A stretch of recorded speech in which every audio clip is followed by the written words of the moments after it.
Today is a very special day. In fact, it could just be a world first. So, the Galaxy S8 Plus, announced in March 2017, was a huge success. In fact, even now, to a lot of people when they ask me what phone they should buy, this is my recommendation. It's got a great battery, great display, great performance, and pretty much ticks all of the boxes. And that made people very excited for its successor. And that brings us on to this. This is not a genuine, this is a fake, a clone, a replica, whatever you want to call it, of the Samsung Galaxy S9. And we didn't just get this on its own, it came with a screen protector and a silicone case. Compared to the S8 Plus box, the S9 one is a tiny bit larger, as are the dimensions of the phone itself, according to the package.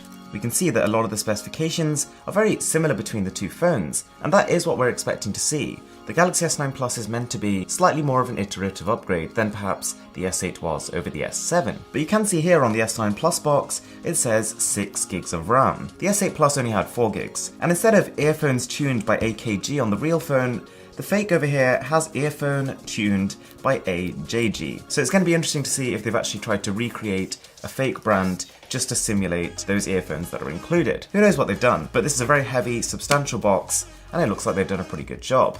Let's get it open. Alright, so externally, this is probably one of the best fake or clone phone packagings I've ever laid eyes on. The attention to detail here is truly fantastic. Starting off with the screen protector and the case provided, the screen guard is a bit of a weird one because below that S9 Plus sticker, it says the LG G Vista 2. So really the company has just taken a random screen protector from a random phone and bundled it in with this one, so a bit of a bizarre move, I don't really get it.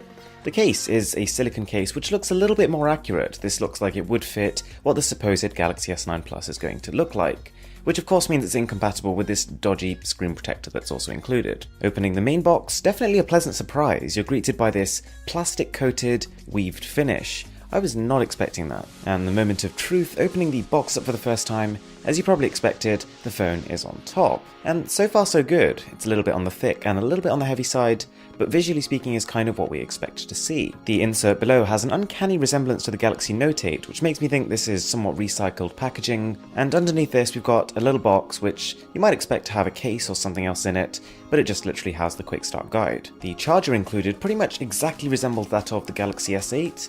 Very well done, really impressive, you literally can't tell the difference. And there is a pair of included earphones, unfortunately not made by AKG or even AJG for that matter, but nonetheless they look pretty decent. And finally, hidden away towards the bottom of the box, we've got a SIM ejector tool and a USB Type-C charging cable.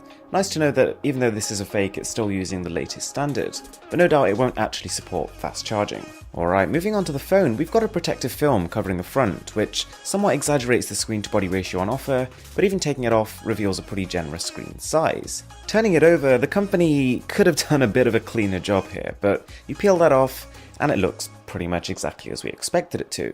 So far so good. We've inspected the packaging, we've unboxed the phone. What is left though is to turn it on and see what's on it. But just before we do that, we are approaching 1 million subscribers on this channel, the largest milestone we've ever hit. So if you could support me by subscribing, that would really mean a lot. Alright, so we've booted up the phone, I've spent a bit of time getting to know the software, and it's really rather impressive. And the first thing you probably notice is how closely it resembles that of the Galaxy S8 phones. Starting from the rear though, this phone is a pleasant surprise. Whilst I'm not a huge fan of the bold text towards the bottom of the phone, generally speaking I think the design is cleaner. And whilst of course the fake model here has a plastic finish, the real one would of course come with the same glass we see on the Galaxy S8 Plus. And one of the main problems with the Galaxy S8 Plus, that huge stretch towards the fingerprint scanner, which wasn't very differentiated from the rest of the body of the phone, is now completely gone. This new vertical camera array you can see on the fake S9 Plus is actually solving both problems in one go. It is bringing that fingerprint scanner closer to your hand and your fingers where they're resting, but also it's raising the fingerprint scanner above the rest of the body.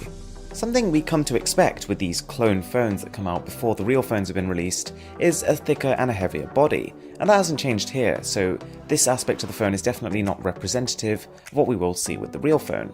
What I was really impressed by is though even though this is clearly not a powerful phone, just judging by how little it costs, they managed to keep everything running very smoothly. It's almost ironic because the fake phone is not actually running TouchWiz, but is only simulating this, but as a result is actually running a much lighter operating system, which means that sometimes equivalent tasks are actually faster on the fake phone. On the other hand, you might be able to tell there's been a bit of skimping when it comes to the display.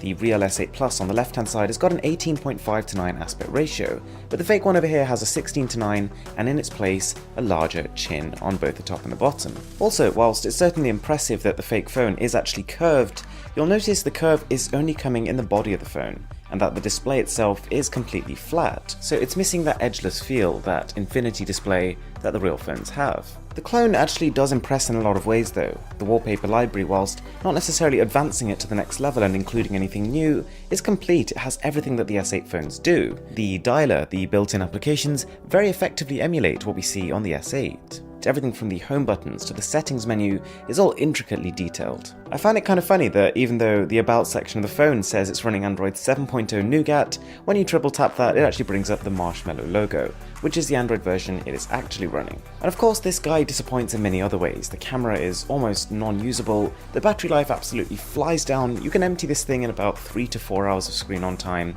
and the list goes on. But the purpose of this is not that, it's to get a flavour and an idea of what the Samsung Galaxy S9 Plus might actually feel like. And to some extent, it's very encouraging. Whilst the only improvements we can really see so far are the more symmetrical design and the more easily accessible fingerprint scanner, those are both very welcome changes. Anyway guys, thanks a lot for watching the video, I really do appreciate it. My name is Aaron, this is Mr. Who's the Boss, and I'm signing out.